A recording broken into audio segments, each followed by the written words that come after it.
Para penonton sekalian, kami mengajak anda untuk bersama kami dalam usaha mengumpulkan dana infak infrastruktur Masjid Ar-Raudhah dengan kemudahan yang tertera. Saya mendoakan semoga para penderma sentiasa diluaskan rezeki dan dirahmati oleh Allah Subhanahu wa taala, insya-Allah. Amin ya rabbal alamin.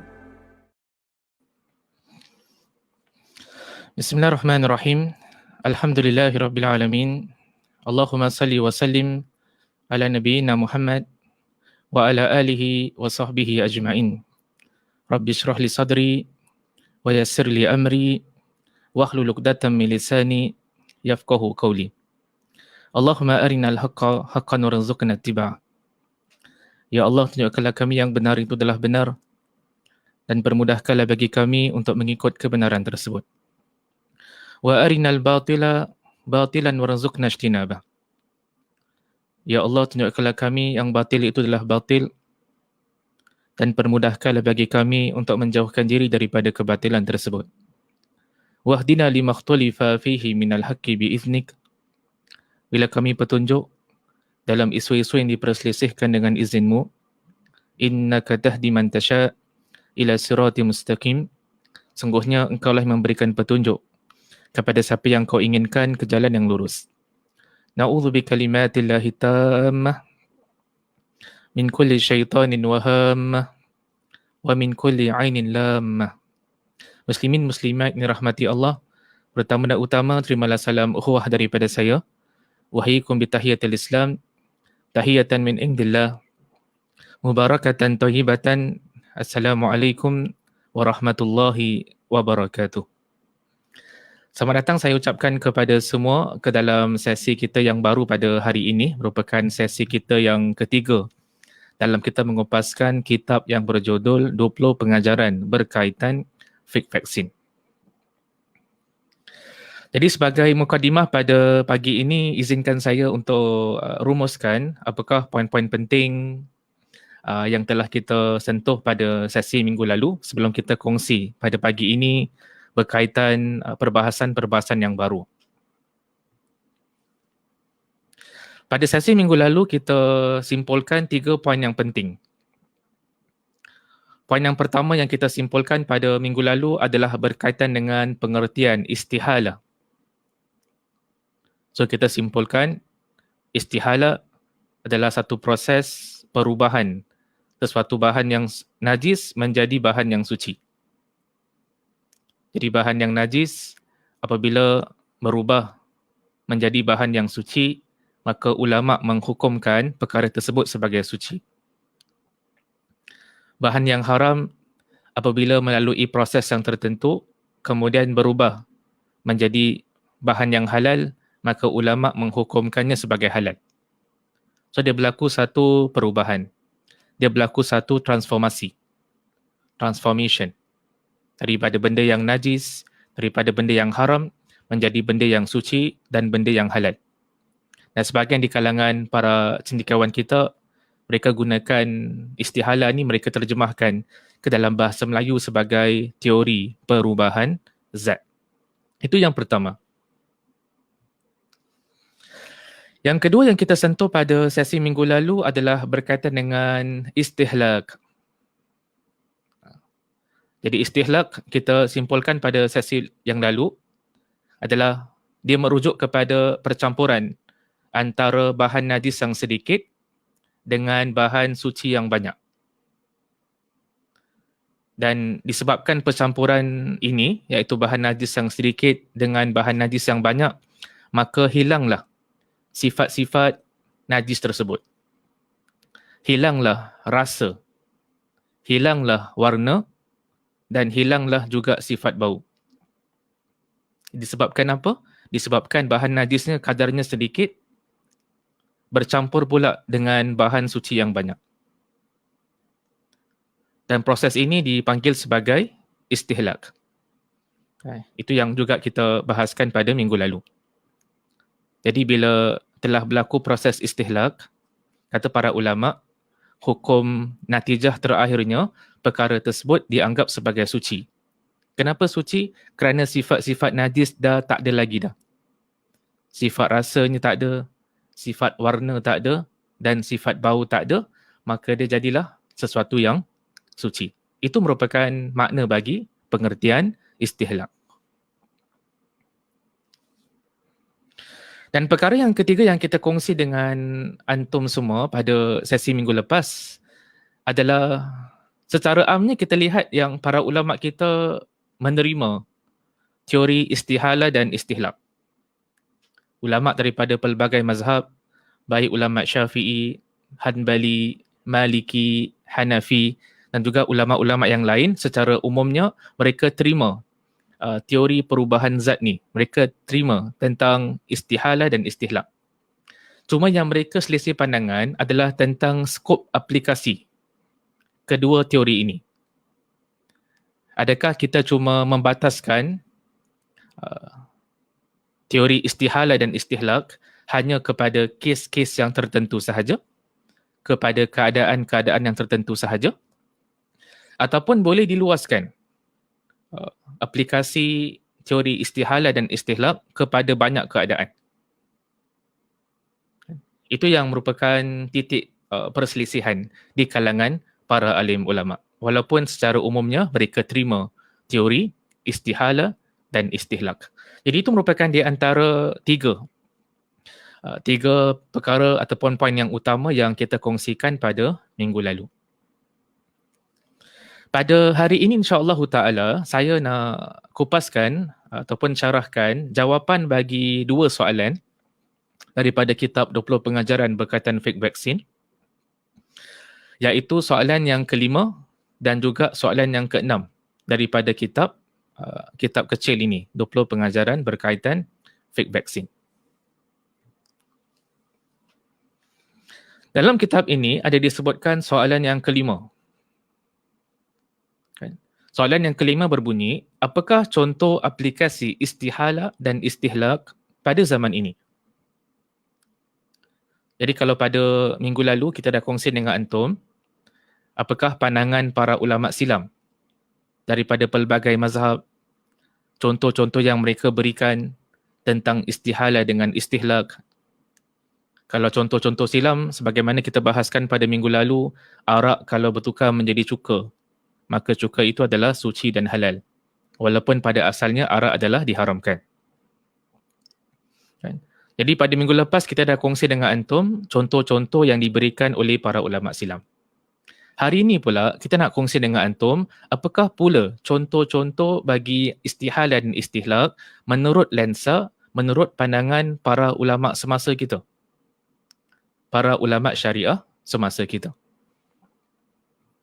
Jadi ada banyak contoh yang diberikan oleh para ulama semasa, bahkan ini merupakan salah satu topik yang dibincangkan oleh ramai di kalangan ulama syariah, kan? Ramai di kalangan ulama syariah yang menulis tentang aplikasi teori istihala dan istihlak pada zaman ini.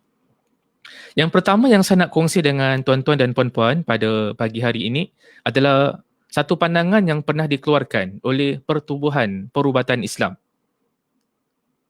ataupun yang dalam bahasa Inggerisnya pertubuhan ini dinamakan sebagai Islamic Organization for Medical Sciences.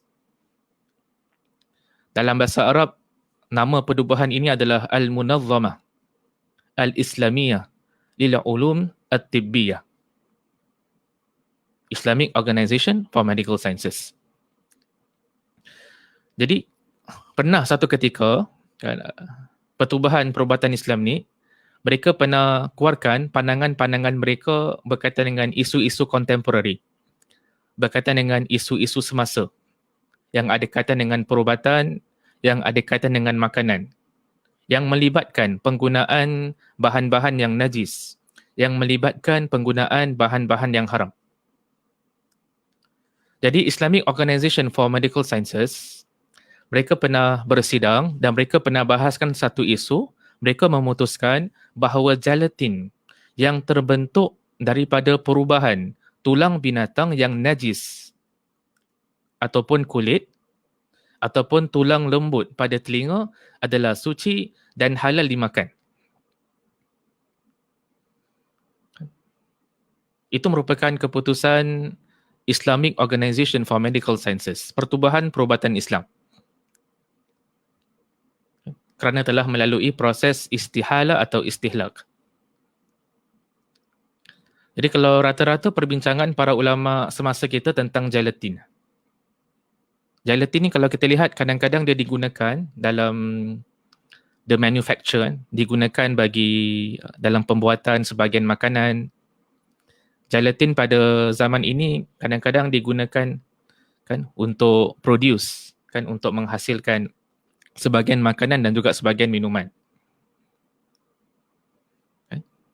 Kadang-kadang gelatin digunakan dalam pembuatan aiskrim, yogurt, cheese, sebahagian minum-minuman, pada ubat gigi, pada sebahagian ubat-ubatan, pada sebahagian lotion, pada sebahagian krim. Jadi kita lihat gelatin ni digunakan dalam makanan, kadang-kadang dalam minuman dan kadang-kadang juga dalam ubat-ubatan. Jadi timbul satu isu kontemporari yang dibahaskan oleh ulama semasa. Apa hukum seorang Muslim mengambil satu makanan?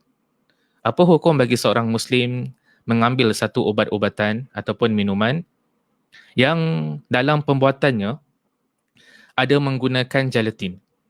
Ini kerap kali dibincangkan oleh para ulama kita. Nak jawab soalan ini dia kena detail. Dia tak boleh kata simply yes ataupun simply no. Dia tak boleh bagi short answer. Ulama sebelum nak jawab soalan ini, mereka kena tentukan terlebih dahulu apakah sumber bagi gelatin tersebut. Sumber gelatin yang berbeza menatijahkan hukum yang berbeza.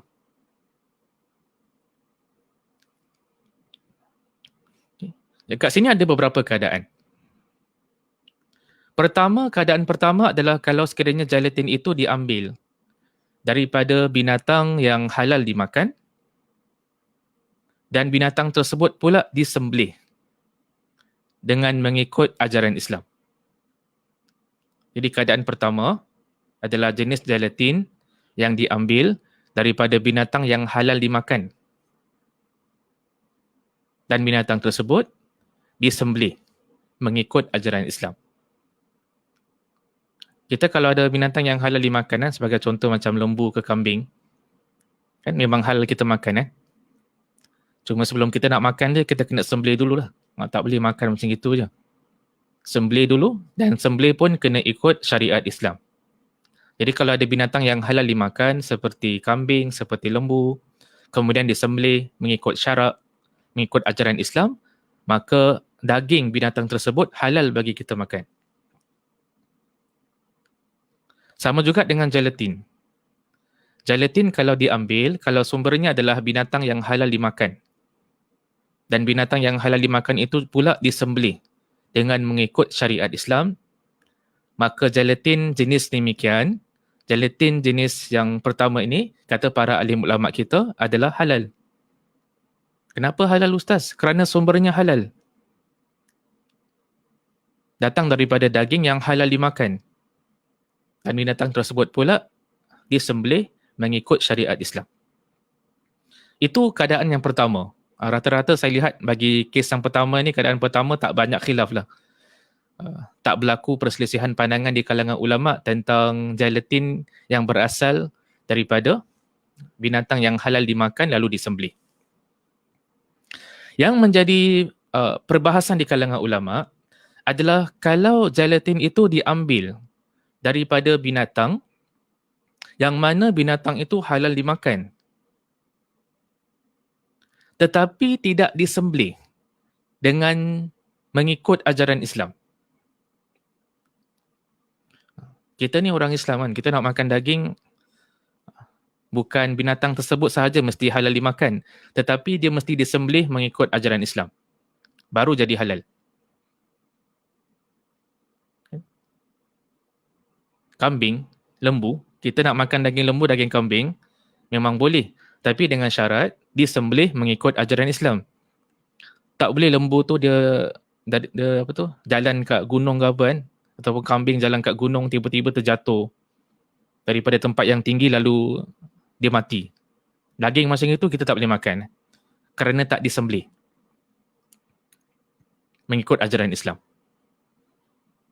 Jadi yang merupakan satu perbincangan ulama yang ada hangat sikit adalah apabila binatang tersebut halal dimakan tetapi tidak disembelih mengikut ajaran Islam.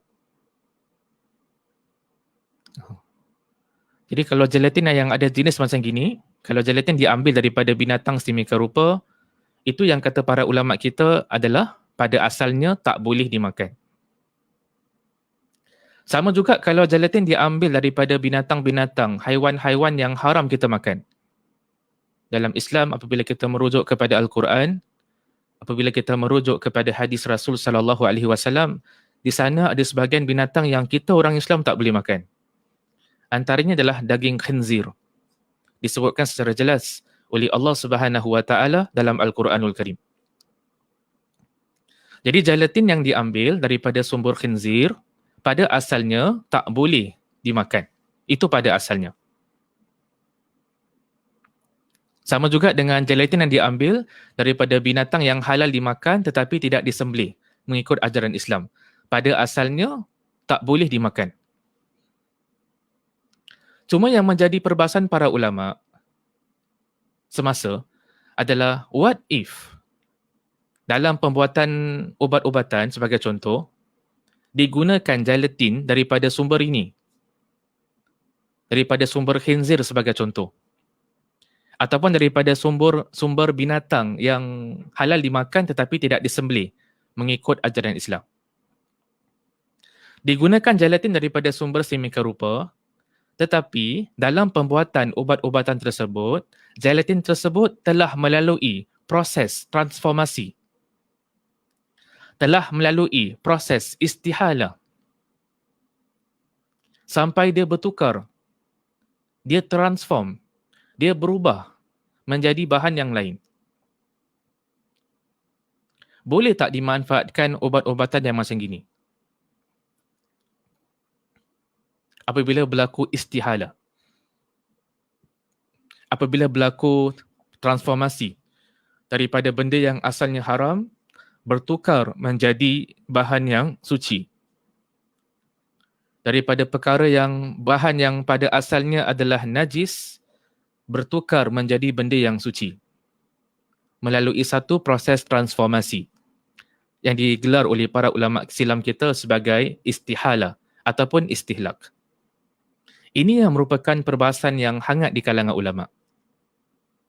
Jadi kalau kita cek online kan, di laman-laman yang menjawab kemusykilan agama berkaitan dengan gelatin, different websites, different scholars, ulama yang berbeza mempunyai pandangan yang berbeza dalam isu ini. Especially bagi jenis gelatin yang datang daripada sumber yang haram tetapi telah melalui proses istihala atau istihlak, telah melalui proses transformasi. Sebahagian di kalangan badan-badan fatwa yang terkenal, mereka mengatakan kalau betul mengikut golongan yang pakar, yang bahan yang najis tu, bahan yang haram tu telah melalui proses istihala, maka kata mereka tidak menjadi masalah untuk mengambil ubat-ubatan yang datang daripada sumber gelatinnya datang daripada sumber yang pada asalnya haram tetapi telah melalui proses istihala. Kenapa? Kerana end product dia dah tak ada khinzir lagi dah. The end product telah berubah menjadi perkara yang lain. Sebagian ulama pula mengatakan, mereka mengatakan yang transformasi ni dia tak complete lah. Dia punya transformation tu adalah bersifat partial transformation. Tak sepenuhnya. Jadi proses perubahan dia tu, dia tak complete. Dia partial transformation. Oleh kerana dia partial transformation, dia punya perubahan itu tak complete, maka sebahagian di kalangan ulama mengatakan gelatin jenis demikian adalah tak dibenarkan untuk digunakan.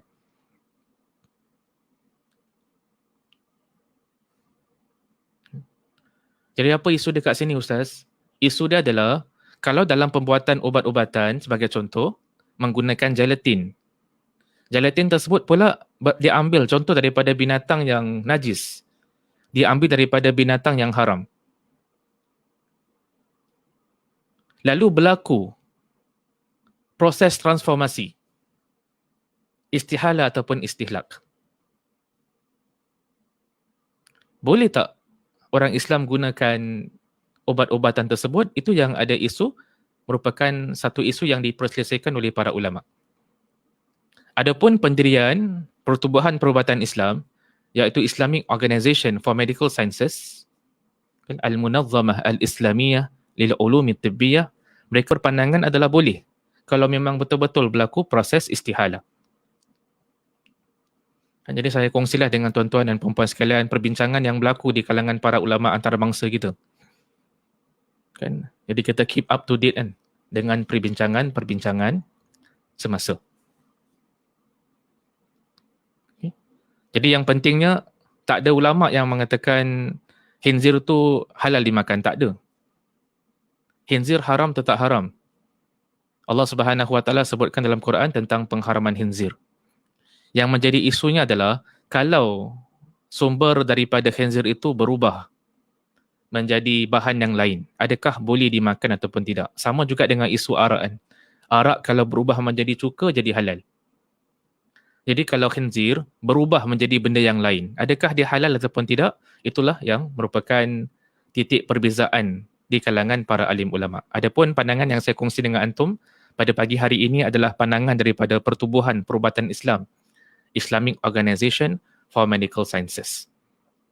Pada kesempatan ini saya nak ajukan satu soalan kepada tuan-tuan dan puan-puan kan yang barangkali sedang menyaksikan ataupun mengikut kuliah duha kita pada pagi ini. Kan soalan dia simple je kan, kita nak minta pandangan daripada antum. Islamic Organisation for Medical Sciences dia terletak kat mana? Tadi saya kongsi dengan antum Pertubuhan Perubatan Islam ni Al-Munazzamah Al-Islamiyah Lil-Ulumi Tibbiyah kan. So badan ini dia terletak kat mana? Dia terletak dekat negeri mana? Adakah dia terletak dekat negeri Kuwait ataupun dia terletak dekat kota Riyadh yang berada dekat Arab Saudi? Ada pandangan daripada antum, boleh kongsi dengan kita dekat ruangan komen Facebook ni. Kan? Kita nak minta pandangan antum tentang di manakah terletaknya Islamic Organisation for Medical Sciences. Pilihan A adalah di Kuwait ataupun pilihan B ada dekat Riyadh.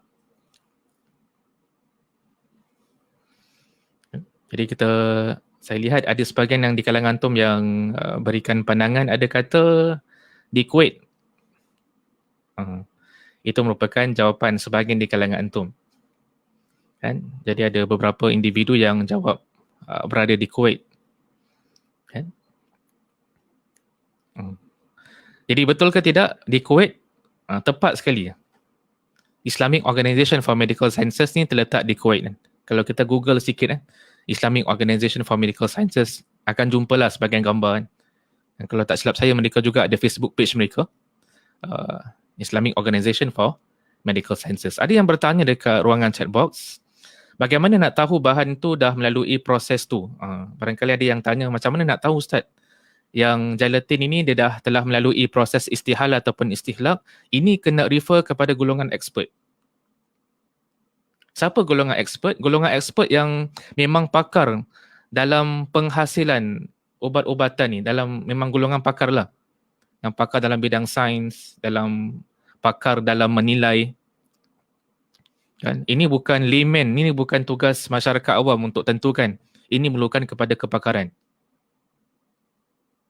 Kepakaran dalam menilai sama ada telah berlaku proses istihala, telah berlaku proses istihlak, memerlukan kepada rujuk kepada golongan pakar.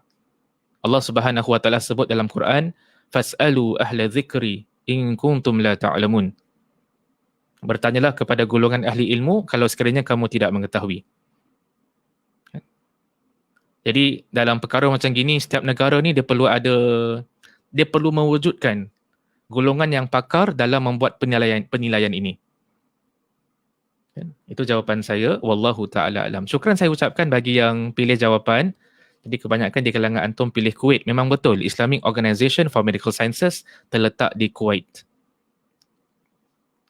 Contoh yang kedua yang kita nak berikan pada pagi hari ini tentang contoh istihalan dan istihlak adalah sebuah badan fatwa di Mesir yang terkenal, iaitu Darul Ifta' Al-Misriyah. Jadi Darul Ifta' Misriyah ni badan fatwa di Mesir, mereka pernah mengeluarkan fatwa. Mereka berpandangan tiada larangan untuk menggunakan porcine heart valves untuk tujuan rawatan jika berlaku istihalah. Kita orang Melayu panggil heart valves ni sebagai injap jantung. Dalam bahasa Melayu kita panggil injap jantung lah. Kalau dalam bahasa Inggerisnya adalah heart valves. Dan apabila kita lihat daripada sudut perubatan, daripada sudut medikal, injap jantung ni antara fungsinya adalah sebagai laluan yang mengalirkan darah antara bahagian-bahagian dalam jantung. Itu antara fungsi injap jantung ni. Cuma kadang-kadang sebahagian di kalangan manusia diuji oleh Allah Subhanahu Wa Taala dengan penyakit yang ada kaitan dengan injap jantung ni. Ada sebahagian individu diuji oleh Allah Subhanahu Wa Taala apabila injap jantungnya tidak bertutup rapat. Dia akan create certain problems. Ada sebahagian individu diuji oleh Allah Subhanahu Wa Taala apabila bukaan injap tersebut adalah lebih kecil daripada biasa. Itu pun kadang-kadang create problem. Jadi apabila kita merujuk kepada golongan medical doctors, kadang-kadang orang yang ada problem ataupun yang ada penyakit yang ada kaitan dengan injap jantungnya, kadang-kadang bagi sebahagian keadaan, dia memerlukan kepada digantikan heart valve replacement. Kan? Digantikan heart valve. Kan? Dan kadang-kadang bila digantikan tu, dia barangkali memanfaatkan bahan-bahan yang tertentu. Kadang-kadang digunakan bahan yang barangkali dibuat daripada plastik ataupun metal, daripada besi. Dan kadang-kadang pula dalam proses menggantikan yang heart valve ni, ada pula digunakan sumber daripada haiwan. Jadi ini kena rujuk kepada golongan pakar. Darul Ifta' Al-Misriyah, badan fatwa di Mesir ni ditanya, what if ada seseorang ni, seorang hamba Allah, seorang Muslim ataupun Muslimah, dia ada penyakit yang ada kaitan dengan injap jantung dia. And kata doktor perubatan, injap jantung ni kena ada macam dibuat heart valve replacement surgery. Perlu digantikan. And kata golongan medical expert pula, bagi kes macam gini, barangkali bahan yang sesuai untuk digunakan adalah porcine heart valves. Dalam erti kata yang lain, injap jantung yang sumbernya adalah daripada sumber khinzir. Jadi badan fatwa di Mesir ini ditanya, boleh tak seorang Muslim yang ada sakit berkaitan dengan injap jantungnya memanfaatkan satu bahan, diletakkan ke dalam badannya, yang bahan tersebut dihasilkan daripada ataupun diambil daripada sumber khinzir. Apa jawapan yang diberikan oleh Darul Ifta' Misriyah? Darul Ifta' Misriyah, badan fatwa di Mesir ni, mereka mengatakan, mereka mulakan jawapan mereka dengan mengatakan yang tak ada perselisihan pandangan di kalangan ulama bahawa makan khinzir ni haram. Tak ada selisih pandangan.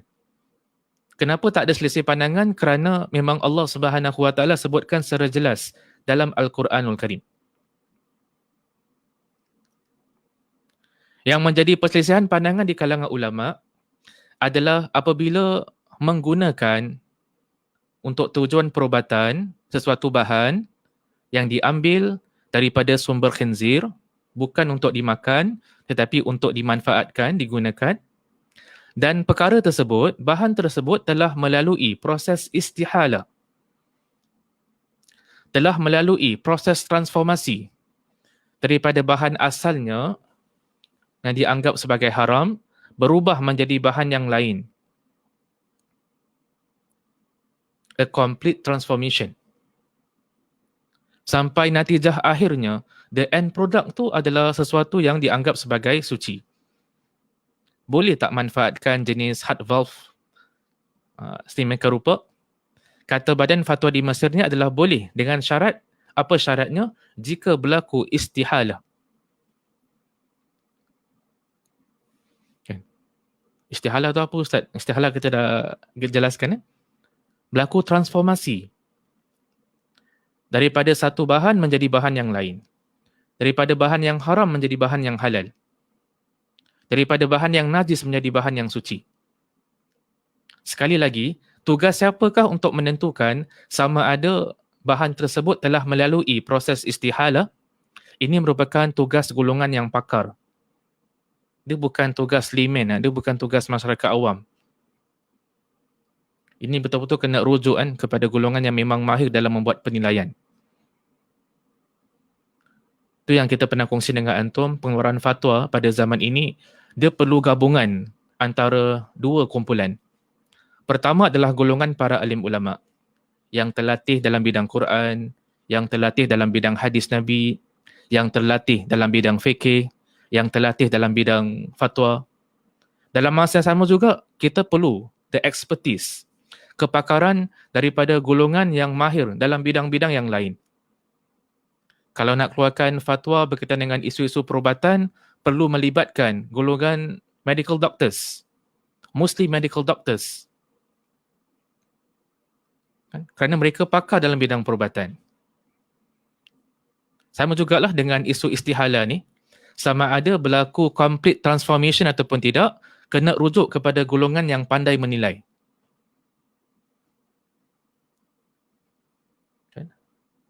Dan kalau dekat sebuah negara tu tak ada golongan yang pakar ni, kena diwujudkan. Merupakan fardu kifayah untuk mewujudkan golongan yang pakar untuk membuat penilaian ni. Kerana hukum tak dapat dikeluarkan kalau sekiranya masih tak jelas lagi sama ada berlaku, betul-betul berlaku complete transformation, betul-betul berlaku proses istihala ataupun tidak berlaku.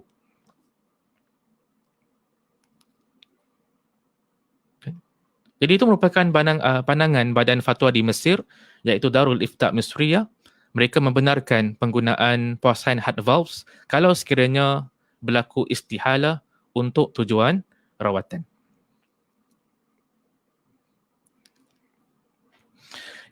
Contoh yang ketiga yang kita nak kongsi pada pagi hari ini adalah pandangan salah seorang ulama syariah yang terkenal, iaitu Dr. Wahbah Az-Zuhaili rahimahullahu ta'ala.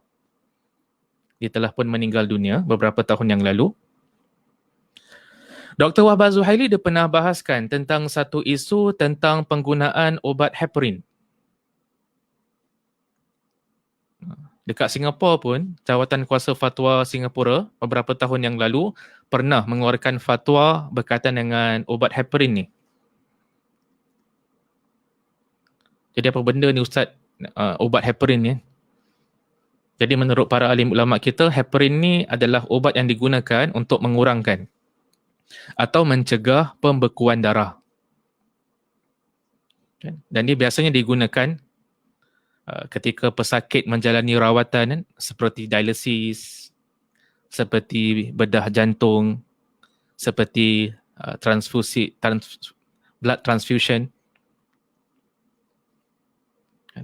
Dan antara isu utama tentang penggunaan obat heparin ni, kata para ulama kita, adalah antara isi kandungan utama dalam obat heparin ni adalah bahan yang mencegah pembekuan darah daripada berlaku.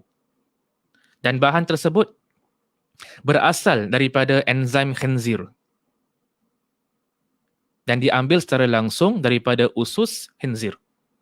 Jadi senang kata, the issue tentang obat heparin ni adalah dalam pembuatan obat heparin ni bukan kadang-kadang dimanfaatkan bahan yang datang daripada usus khinzir.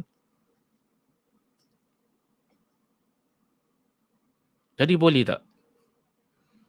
Boleh tak pesakit-pesakit Muslim, kan? Dia ada penyakit kan? Kemudian kata doktor sarankan dia menggunakan ubat heparin. Dan ubat heparin ni pula, dalam pembuatan ubat ni, ada memanfaatkan enzim khinzir. Dan diambil secara langsung daripada usus khinzir. Boleh ke tidak? Apa kata pandangan Dr. Wahbah Az-Zuhaili? Dr. Wahbah Az-Zuhaili ini merupakan salah seorang tokoh ulama syariah yang terkenal. Yang banyak menulis kajian, banyak membuat kajian tentang isu-isu fikir semasa. Kata Dr. Wahbah Az-Zuhaili rahimahullahu ta'ala, dia kata penggunaan ubat heparin ni walaupun berasal, ada bahan yang berasal daripada khinzir, boleh digunakan kalau sekiranya telah berlaku proses istihalah. Proses transformasi daripada benda yang haram bertukar menjadi benda yang halal. Daripada benda yang najis bertukar menjadi benda yang suci. Sekali lagi, tugas siapakah untuk menentukan sama ada transformasi ini betul-betul berlaku? Ini adalah tugas golongan yang mahir dalam membuat penilaian. Jadi kita perlukan kan, di kalangan masyarakat kita perlu wujudkan golongan yang pakar ni. Kita bukan hanya memerlukan golongan asatiza, kita bukan sahaja memerlukan golongan yang mahir dalam bidang tafsir, kita bukan sahaja memerlukan golongan yang mahir dalam bidang hadis, dalam bidang fikih, dalam bidang usul fiqh, dalam bidang bahasa Arab, dalam bidang akidah. Kita juga memerlukan orang-orang Islam yang mahir dalam bidang perubatan, yang mahir dalam membuat penilaian dalam the manufacture, dalam pembuatan ubat-ubatan ni. Perlu diwujudkan golongan sedemikian rupa agar membantu golongan para alim ulama untuk mengeluarkan fatwa sama ada boleh ataupun tak boleh.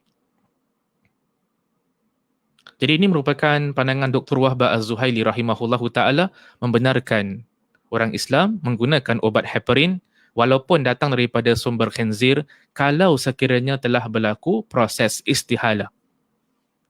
Itu merupakan pandangan Dr. Wahbah Az-Zuhaili rahimahullah.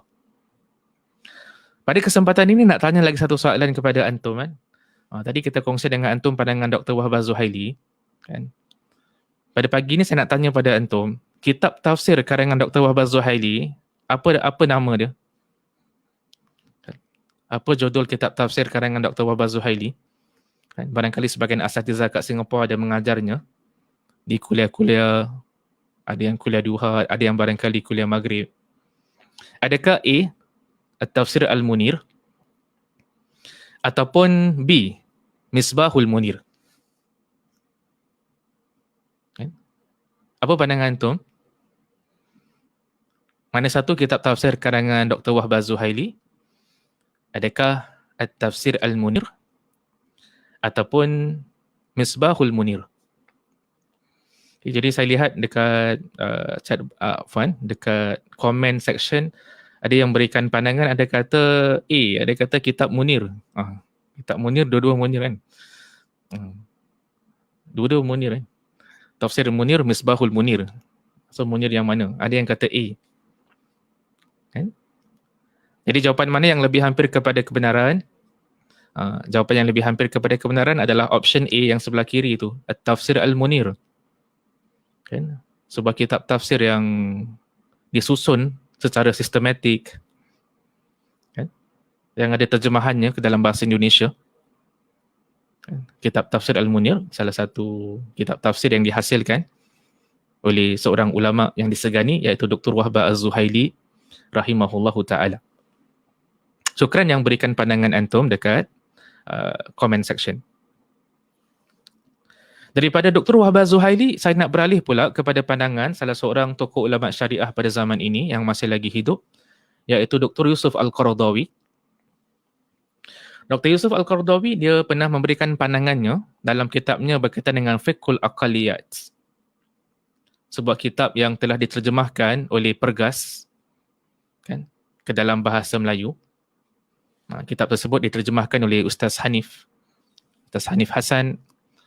Dia terjemahkan kitab Fiqh Aqaliyat ke dalam bahasa Melayu. Fiqh Aqaliyat tu apa benda Ustaz? Fiqh Aqaliyat itu adalah berkaitan dengan fiqh minoriti Muslim. Dia salah seorang ulama syariah kita yang tampil ke hadapan untuk memberikan jalan huraian, jalan penyelesaian bagi the challenges, bagi kesusahan, kesukaran yang dihadapi oleh orang-orang Islam yang hidup dalam sebuah konteks Muslim minority adalah Dr. Yusuf Al-Qaradawi dalam kitabnya Fiqh Al-Aqaliyat, Fiqh Minority Muslim. Dan dalam kitab Fiqh Aqaliyat, Dr. Yusuf Al-Qaradawi, dia pernah ditanya tentang penggunaan sebahagian enzim yang berasal daripada tulang ataupun lemak khinzir. Apa pandangan Dr. Yusuf Al-Qaradawi? Dia berpendapat bahawa enzim yang berasal daripada tulang atau lemak khinzir dianggap suci sekiranya telah berlaku proses istihala. Jadi antum akan lihat daripada awal tadi sampai sekarang, antum akan lihat ini merupakan contoh-contoh aplikasi semasa. Fikih ni kita belajar adalah agar dapat diterapkan dalam kehidupan. Kita belajar fikih bukan setakat hafalan. Kita belajar fikih, antara tujuannya adalah agar dapat kita terapkan dalam kehidupan kita. Kita belajar tentang istihala bukan setakat nak memorize kan. Bukan setakat nak memorize the definition, hafal apa definisinya, takrifnya daripada sudut bahasa ataupun istilah. Tetapi kita belajar lebih daripada itu adalah agar dapat diterapkan dalam kehidupan kita.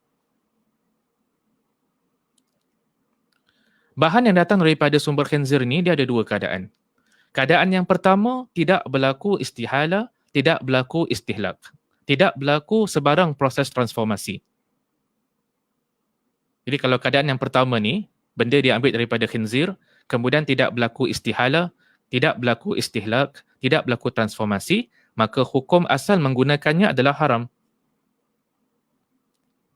Kerana tak berlaku transformasi. Keadaan yang kedua yang ulama khilaf, yang ulama beza pandangan adalah kalau bahan datang daripada khinzir tetapi berlaku istihala, berlaku istihlak, berlaku a complete transformation. Itu yang ulama selisih pandangan. Sebahagian di kalangan ulama seperti Dr. Wahbah Zuhaili yang kita kongsikan tadi, seperti Dr. Yusuf Al-Qaradawi, mereka berpandangan kalau betul-betul berlaku proses transformasi yang komplit menurut golongan para pakar, maka istihala itu diterima dan boleh dimanfaatkan. Kerana the end product dah berlainan daripada the initial product. Bahan asalnya yang khinzir telah berubah menjadi bahan yang lain. Sekali lagi dalam nak menilai sama ada berlaku perubahan ataupun tidak, kena rujuk kepada golongan pakar. Tak boleh main rasa-rasa je. Tak boleh. Tapi kena rujuk kepada golongan yang mahir dalam membuat penilaian tersebut. Itu merupakan pandangan Dr. Yusuf Al-Qaradawi.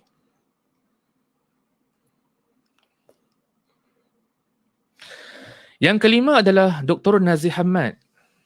Dr. Nazih Hamad juga merupakan salah seorang tokoh ulama syariah pada zaman ini. Dr. Nazih Hamad ni dia pernah buat kajian yang menyeluruh, yang mana kitabnya ni telah diterjemahkan ke dalam bahasa Melayu. Dr. Nazih Hamad dia pernah karang sebuah kitab yang diterjemahkan ke dalam bahasa Melayu yang berjudul Penggunaan Bahan-Bahan yang Haram dan Najis dalam Makanan dan Ubat-ubatan. Sebuah kitab yang baik sangat.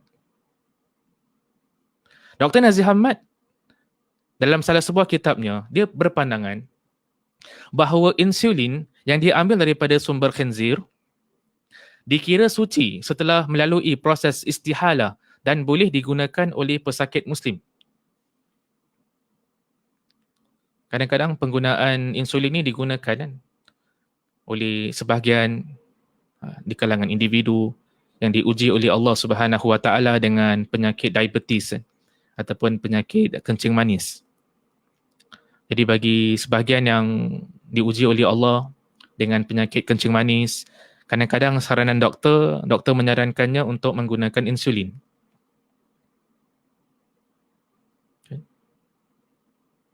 Di sini timbul satu persoalan. Ustaz, kalau insulin tersebut datang daripada sumber khinzir, boleh ke seorang pesakit kencing manis yang beragama Islam menggunakan obat tersebut? Apa kata Dr. Nazih Hamad? Dia berpandangan penggunaan insulin walaupun datang daripada sumber khinzir tetapi telah melalui proses istihala boleh digunakan oleh pesakit Muslim. Kerana the end product adalah berbeza daripada the initial product. Telah melalui proses transformasi. Sekali lagi saya ingatkan, perkara sedemikian rupa perlu merujuk kepada golongan yang pakar. Okay.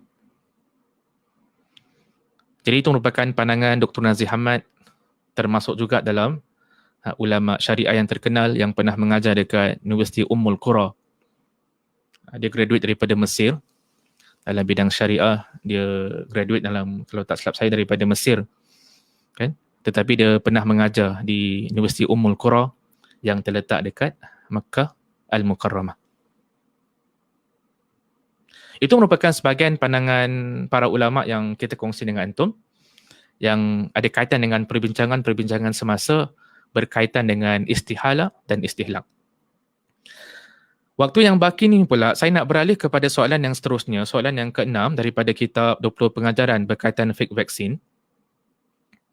Soalan yang ke-6 berbunyi, apakah contoh-contoh fatwa berkaitan vaksin yang pernah dikeluarkan di peringkat antarabangsa sebelum menularnya wabak COVID-19?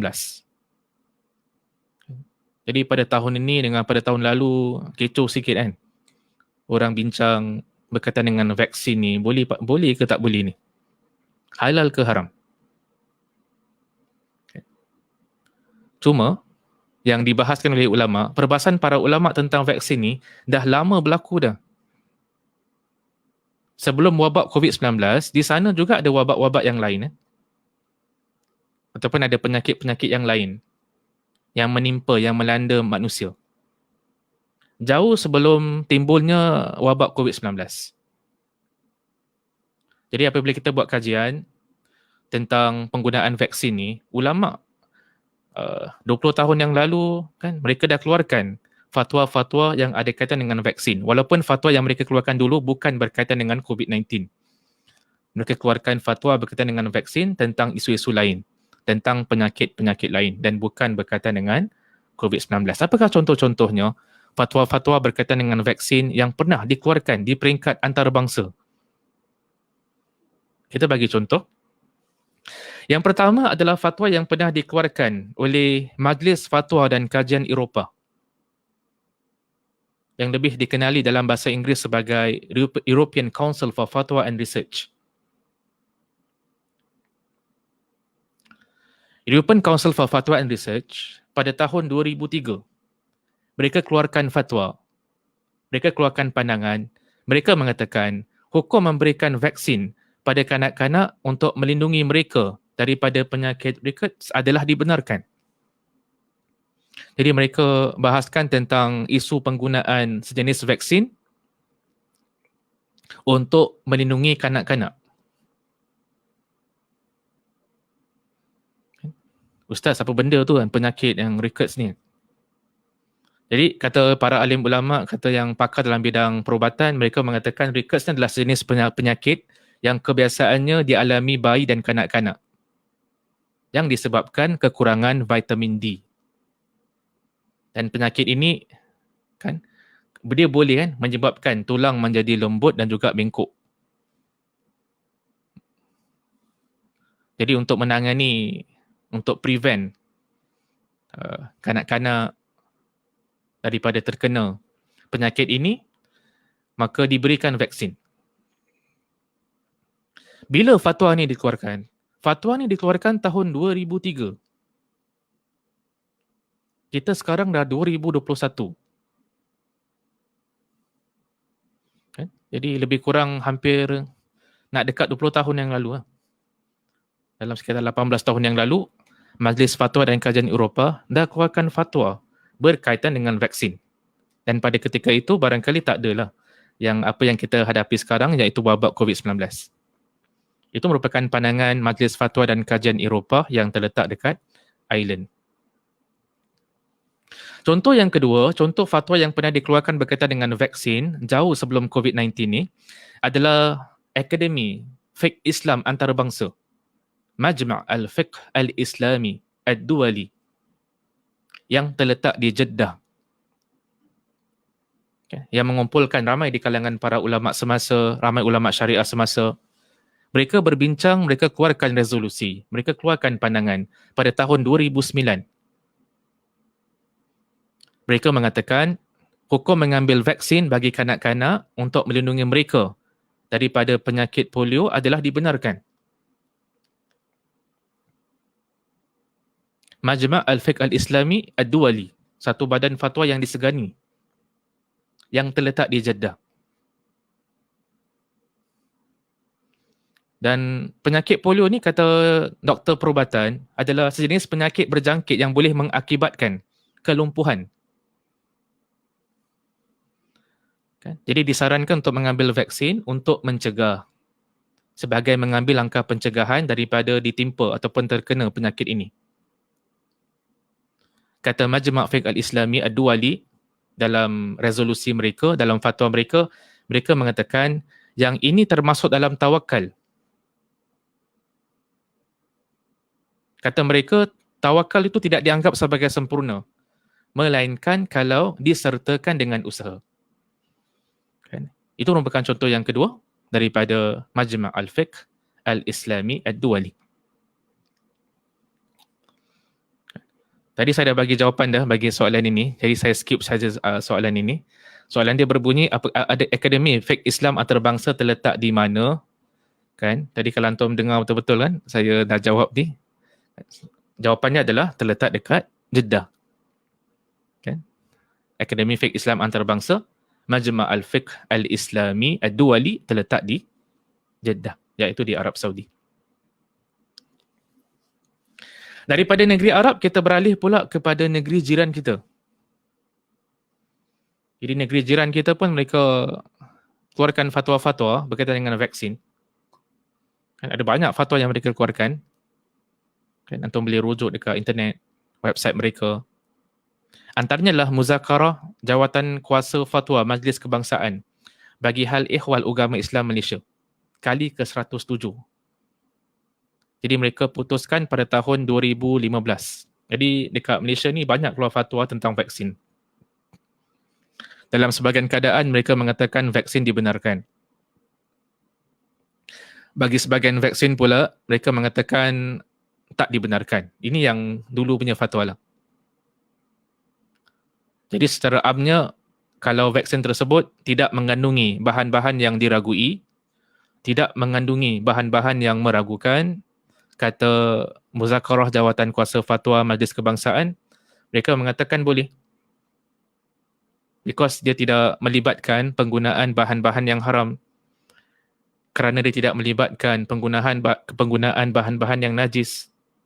Kalau antum masih ingat lagi, pada 2 minggu lepas, ketika mana kita bincangkan tentang hukum vaksin ni, hukum vaksin ini, dia para ulama ketika mana gubal fatwa kena fikirkan tentang 4 faktor ni.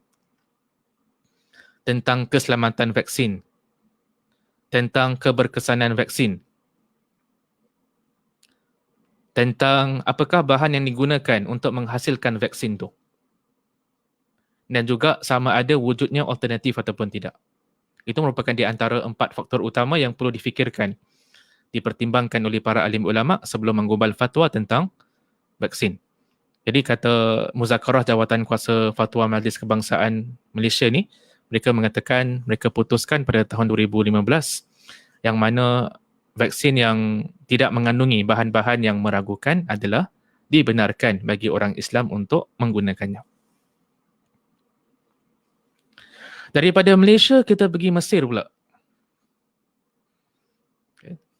mantan mufti Mesir iaitu Dr. Ali Jumaah pada tahun 2003 dia keluarkan pandangan dia. Dia berpendapat bahawa memberikan kanak-kanak vaksin polio termasuk dalam rawatan pencegahan yang dibenarkan Islam demi melindungi mereka daripada penyakit. Jadi salah seorang ulama yang pernah menyandang jawatan mufti Mesir adalah Dr. Ali Jumaah. Dia menjadi mufti Mesir. Lebih kurang, kalau tak silap, lebih kurang 10 tahun. Daripada tahun 2003 all the way sampai tahun 2013. Dia menjadi mufti di Mesir. Dan beliau berpandangan boleh diberikan kanak-kanak vaksin polio. Tak jadi masalah. Kenapa tak jadi masalah? Kerana dia termasuk dalam mengambil langkah-langkah pencegahan daripada penyakit. Dekat sini saya nak ajukan satu soalan kepada antum. Tadi kita sebut tentang Dr. Ali Jumaah. Soalan saya adalah, buat masa ini, jawatan mufti Mesir disandang oleh siapa?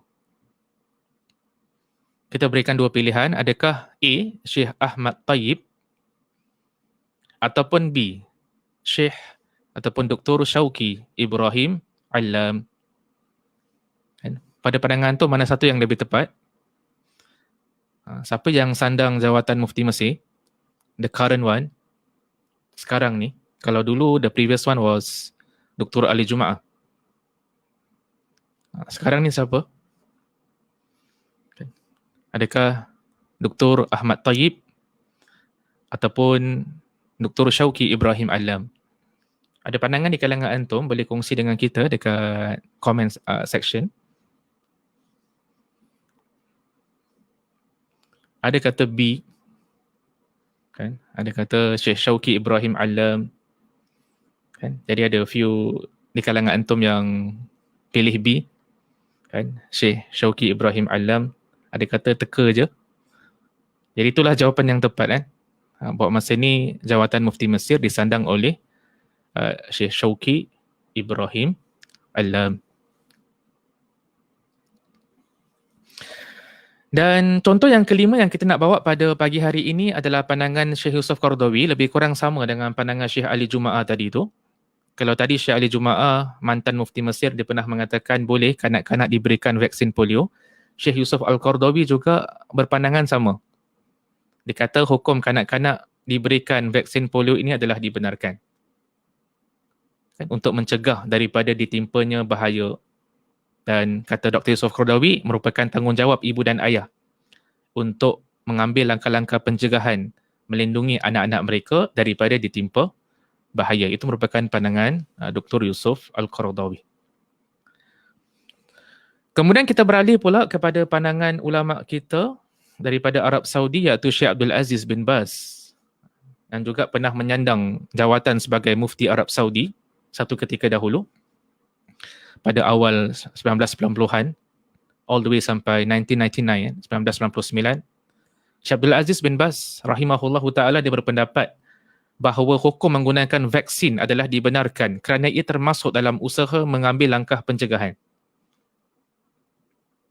Itu pandangan ataupun yang lebih dikenali sebagai Syekh bin Baz. Kata Syekh bin Baz ini, penggunaan vaksin ini selari dengan anjuran Nabi SAW agar makan 7 biji kurma untuk mengelakkan diri daripada terkena sihir ataupun racun. Dalam hadis Nabi SAW, Nabi pernah menganjurkan memakan 7 biji kurma, kan, ajwa, kan, sebagai untuk melindung diri, kan, daripada terkena sihir. Itu merupakan pandangan bekas mufti Arab Saudi, iaitu Syekh Abdul Aziz bin Baz. Jadi sebagai kesimpulan pada pagi hari ini, sebelum saya mengundurkan diri, hari ini kita bincangkan tentang dua isu, iaitu soalan yang kelima dan soalan yang keenam daripada kitab 20 pengajaran berkaitan fake vaksin. Kita simpulkan contoh-contoh aplikasi istihala dan istihlak semasa includes merangkumi melibatkan contoh seperti penggunaan gelatin yang telah melalui proses istihala, porcine heart valves ataupun injap jantung, kan, yang telah melalui proses istihala, ubat heparin sebagaimana fatwa yang dikeluarkan oleh Dr. Wahbah Zuhaili, enzim yang berasal daripada tulang ataupun lemak khinzir, sebagaimana yang dikeluarkan fatwa oleh Dr. Yusuf Al-Qaradawi, bahan insulin yang diambil daripada sumber khinzir. Kan? Kalau telah berlaku proses istihala, kata para ulama, itu adalah dibenarkan. Kan? Itu merupakan contoh-contoh aplikasi semasa, istihala dan istihlak yang berlaku di kalangan para ulama syariah semasa. Kesimpulan yang kedua untuk jawab soalan yang keenam, kita mengatakan yang perbincangan para ulama mengenai vaksin ini telah bermula jauh sebelum menularnya wabak COVID-19. Bukan timbulnya wabak COVID-19 baru ulama nak bincangkan tentang vaksin, tak. Fatwa tentang vaksin yang lain telah pun muncul jauh sebelum wabak COVID-19. Kita berikan sebahagian contoh sahaja. Dalam soalan yang keenam ni adalah contoh pandangan ulama tentang vaksin untuk melindungi kanak-kanak daripada penyakit rickets. Vaksin untuk melindungi kanak-kanak daripada penyakit polio. Juga pandangan daripada Muzakarah Jawatan Kuasa Fatwa di Malaysia tentang vaksin yang tidak mengandungi bahan-bahan yang diragui. Jadi kita lihat perbahasan ulama tentang vaksin bukanlah satu perbahasan yang baru. Kan? Dia merupakan satu perbahasan yang lama yang telah dibahaskan, yang telah dibincangkan oleh para ulama. Sama ada boleh ke tak boleh, itulah yang kena merujuk kepada beberapa faktor, antaranya keberkesanan vaksin, keselamatan vaksin, bahan yang digunakan untuk menghasilkan vaksin, dan sama ada wujudnya alternatif bagi vaksin tersebut ataupun tidak. Itulah yang saya nak kongsikan pada pagi hari ini. Jam pun dah menandakan jam 10. Kalau sekiranya ada kebenaran dalam apa yang saya sampaikan, itu datang daripada Allah Subhanahu Wa Taala. Kalau sekiranya ada kekurangan, ada kesilapan, kesalahan dalam penyampaian pada pagi hari ini, itu datang daripada diri saya sendiri. Saya minta ampun kepada Allah dan saya bertaubat kepada Allah Subhanahu Wa Taala. Kita tutup dengan tasbih kafarah. Subhanakallahumma wa bihamdika asyhadu an la ilaha illa anta astaghfiruka wa atubu ilaik. Sekian, Assalamualaikum warahmatullahi wabarakatuh. Para penonton sekalian, kami mengajak anda untuk bersama kami dalam usaha mengumpulkan dana infak infrastruktur Masjid Ar-Raudhah dengan kemudahan yang tertera. Saya mendoakan semoga para penderma sentiasa diluaskan rezeki dan dirahmati oleh Allah Subhanahu Wa Taala, insya-Allah. Amin ya rabbal alamin.